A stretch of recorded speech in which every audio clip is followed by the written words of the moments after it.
What's up, folks? This is Edward Earl. We're going to jump into the topic of genocide in the Bible.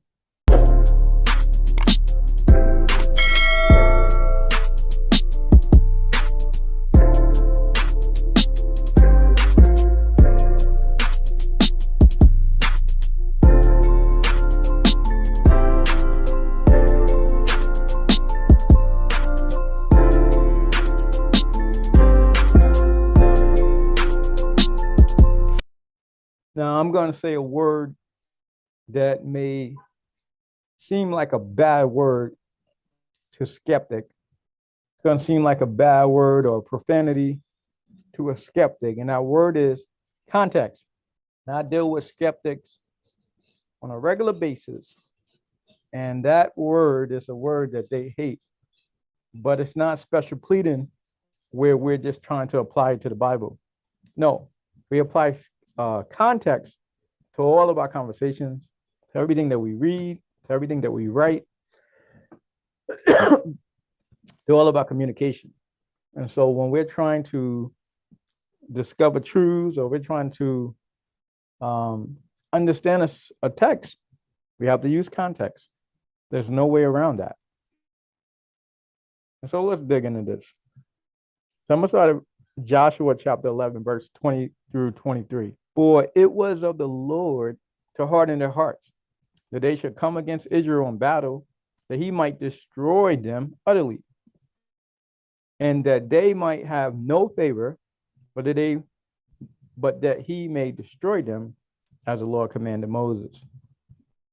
And at that time came Joshua and cut off the Anakims from the mountains, from Hebron, from Debir, from Anab, and from all the mountains of Judah, and from all the mountains of Israel. Joshua destroyed them utterly with their cities. 22. There was none of the Anakims left in the land of the children of Israel. Only in Gaza, in Gath, and in Ashdod there remained. So Joshua took the whole land according to all that the Lord had said unto Moses, and Joshua gave it for an inheritance unto Israel according to the divisions by the tribes, and the land rested from war. So let me just make something clear here. The language talks of destruction, but it's not referring to extermination, but of driving them out and thrusting them out, right? And there's been a lot of people who have studied these ancient texts, and they did comparative studies of Israel and all of the different ancient civilizations. And this language is hyperbolic. It's used in the ancient Near East, and it was practiced by other nations. And I'm going to give examples of this, right? So if you look at Exodus chapter 23, 28, it says, I will send a hornet ahead of you to drive out the Hivites, Canaanites, and the Hittites out of your way. Leviticus 18:24. Do not defile yourselves in any of these ways, because this is how the nations that I'm going to drive out before you became defiled. Numbers 33 and 55. Drive out all the inhabitants of the land before you. Destroy all their carved images and their cast idols, and demolish all their high places. Deuteronomy 16 and 19. Do what is right and good in the Lord's sight, so that it may go well with you, and that you may go in and take over the good land the Lord promised on an oath to your ancestors, thrusting out all of your enemies before you, as the Lord said. Deuteronomy 7 and 1. When the Lord your God brings you into the land you're entering to possess, and drives out before you many nations, the Hittites, Girgashites, the Amorites, the Canaanites, the Perizzites, the Hivites, and the Jebusites, 7 nations larger and stronger than you. Deuteronomy 9 and 4. If the Lord your God has driven them out before you, do not say to yourself, the Lord has brought me here to take possession of this land because of my righteousness. No, it is on account of their wickedness, of the wickedness of these nations, that the Lord is going to drive them out before you. Deuteronomy 18 and 12. Anyone who does these things is detestable to the Lord. Because of these same detestable practices, the Lord your God will drive out those nations before you. And so if you really look at these texts, it's saying that he's going to drive them out. Numbers 21 and 32. And Moses has sent spies to Jazer. The Israelites captured its surrounding settlements and drove out the Amorites who were there. Hear Israel, this is Deuteronomy 9 and 1. You are now about to cross the Jordan to go in and depossess nations greater and stronger than you, with large cities that have walls up to the sky. Deuteronomy 11:23. Then the Lord will drive out all of these nations before you, and you will dispossess nations larger than you. Deuteronomy 19 and 1. When the Lord your God has destroyed the nations whose land he has given you, so there's our wording, and that word destroyed, but it's not literal. You know, a lot of these people, a lot of these skeptics, they want to make fun of fundamentalists and literalists, but then they turn into literalists when they read in these scriptures and want to say that these are scriptures and texts about genocide. They're taking it literal. They becoming literalists when it's not literal. And within this one text right here, you can see exactly what's happening here, right? It says, when the Lord your God has destroyed the nations whose land he has given you, and when you have driven them out and settled in their towns and houses. So right within this one text, you can see that it's not a literal destroying, but he said when you have destroyed them and driven them out, right? So it's not, if they're destroyed, then you don't need to drive them out. All right. So the destroyed part is the hyperbolic part. The driven out part is the literal part. The Lord your God has destroyed the nations whose land he has given you. And when you have driven them out and settled in their towns and houses, Leviticus 18 and 25. Even the land was defiled, so I punished it for its sins, and the land vomited out its inhabitants. Okay, so now we can look at some of the hyperbolic language, like Joshua 10, 28 through 39. That day, Joshua took Arcadia. He put the city and its king to the sword and totally destroyed everyone in it. He left no survivors. 29, he left no survivors.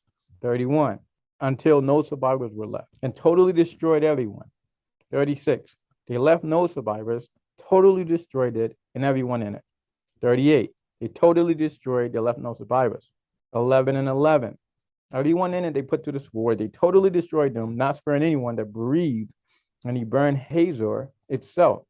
11 and 14, but all the people they put to the sword until they completely destroyed them, not sparing anyone that breathed. This is all hyperbolic language. This is not literal. This is something that was practiced throughout the ancient Near East. Here are some examples. Ramses II, the Battle of Kadesh, which Egypt actually lost, right? He says, His Majesty slew the entire force of the wretched foe from Hatti, together with his great chiefs and all his brothers, as well as all the chiefs of all the countries that had come with him. So the Hittites, according to Ramses II, were totally destroyed. But we know that's not true. That's hyperbolic language. Mesh of Moab, Israel is destroyed forever. The Manetha Stela, after a fight between Egypt and Israel, says that the Israel is laid waste and the seed is no more, for his seed is not, right? Even in the war with Babylon and Egypt in 605 BC, the battle of Carchemish, the Babylonians said that not a man escaped to his own town. So they totally destroyed everything. They killed everybody. Hyperbolic language, all right? And the same language is used against the children of Israel. If you look at Deuteronomy chapter 4, verse 25 through 31, the text says the same thing about the Israelites, right? It says that, you know, it warns them that if they go in and do the wrong things and disobey God and sin, they will totally be destroyed. It says that he will not abandon or destroy you or forget the covenant with your ancestors, right after he said he destroyed them. Now, a lot of skeptics will look at that and isolate the text and say, oh, this is a contradiction. No, it's not a contradiction. What it is hyperbolic language. It doesn't literally mean that he will destroy them. He's saying that I will have mercy on you. I won't totally destroy you, but you will be punished. You know, it's the same way if I say, does my kids do something crazy? I'm going to kill those kids. I'm not going to literally kill them. It's hyperbolic language. We use the same kind of language today. You know, if you see a boxing match, oh, he killed them. Oh my goodness, we destroyed them. You know, even when I get in debates, I say, man, I'm going to destroy you in this debate. Doesn't mean that after the debate, they're not going to exist any longer. It means I'm going to dismantle their argument. In Jeremiah chapter 25 and 9, He says, I will completely destroy them and then make them an object of horror and scorn and an everlasting ruin. He's talking about his people. It's not literal. Jeremiah 15:6. So I will reach out and destroy you. I'm tired of holding back. Just means he's going to punish them. Ezekiel 5:16. I will shoot to destroy you. 9:11. No one can live there. Right? He's gonna lay them waste that no one will be able to live there. It'll be totally destroyed, totally wasted. It's hyperbole. Isaiah 43:28. So I disgrace the dignitaries of your temple. I consign Jacob to destruction and Israel to scorn. So Jacob to destruction. When they talk about somebody's being destroyed, it's whoever is being disobedient, whoever is not obeying is going to be destroyed. Not destroyed literally, but punished, right? We totally understand that God didn't intend to destroy Israel or Judah or the people of God. Right? He intended to drive them out, cast them out, which is what happened. You know, when we're talking about when the Assyrians attacked the northern kingdom and the Babylonians attacked the southern kingdom, and they were both expelled from the land and the exiles. And it's the same thing with the people of the land, the Canaanites. You know, because when you look at the book of Judges, it literally says it, chapter 1, that they did not drive out the people. They did not drive them out. They did not drive them out. They did not drive them out. They did not drive them out.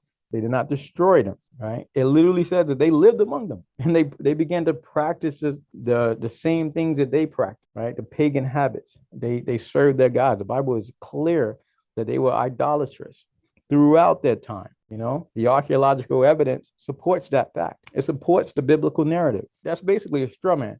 When you take the text and read into it anachronistic interpretations, which come from nowhere, because even in the modern times, we say we will destroy a team that we're playing in basketball, or destroy somebody who we're boxing, or destroy someone who we're debating, but we don't mean it literally. But we want to superimpose that interpretation on the text and then make an argument against that. That's called a straw man argument. When you're creating a caricature of someone's position and then defeating that position or making an argument against that position. That's literally what is happening. When they take that and they twist it to make it seem like it's genocide, when in reality it's not, because the text tells you that they were still there. You know, the text tells you that the intention was to drive them out so they can actually live there, so they can actually possess the land. If you want to make an argument against the text, you want to make an argument against a position, then just represent the actual position. But don't twist it and make a straw man and argue against a straw man or argue against a caricature and think you're doing something when you're not. That's it.